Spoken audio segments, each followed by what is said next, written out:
So I showed off this Neft safety folder that I got pretty recently with its clamshell construction. Very interesting dual pivot mechanism. Really, really weird knife.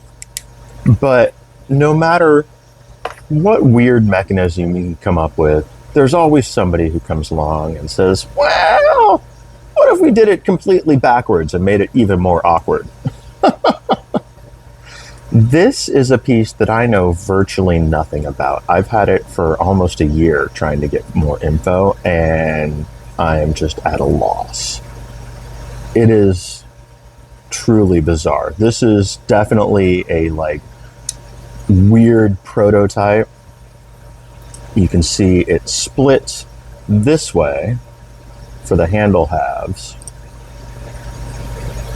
but then the blade comes out with the clamshell style hinge, and then it swings back and locks.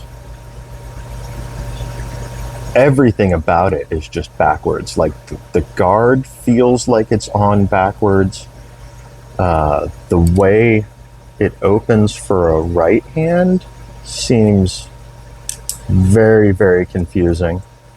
I guess maybe you could hold this one, drop, let it fold, and it is technically one hand openable, but it's very awkward. And like I said, I know almost nothing about this. It does have the patent number in it, and it says number 6, which implies that there's 1 through 5 somewhere. But like I said, there's no information about this, which would not be too strange for a weird old knife. But arguably the weirdest part is this patent is from 2006. It's not an old knife. It is a relatively modern knife that was developed and patented in the age of the internet, and yet there's zero information. It was done by W.Rudisill and Walter S. Rowe out of Oregon. Knife Nerdery, he's up in Oregon, and so he tried to contact these makers. He briefly had contact with one of them, and then basically just started getting ghosted. So if anybody knows these guys, I would absolutely love to have more information.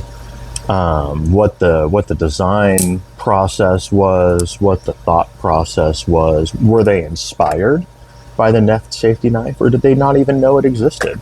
These are all questions that I would love to have answers to. It's an incredibly crude prototype, I'm not going to lie. You've got what looks like a pin, focus. You've got a pin brazed onto the base of the tang there. The Phillips head screw construction. Yeah, very, very rough prototype, but it does seem pretty solid. There's a little bit of side play. I mean, these are all things that could definitely be taken care of in an actual production format. Really nicely fit stag scales, and there's a little bit of warpage right here. But they picked good stag with nice contour for the size of the handle. Yeah. I don't even know if these guys actually made this knife. They may have contracted out to another maker to have this prototype done.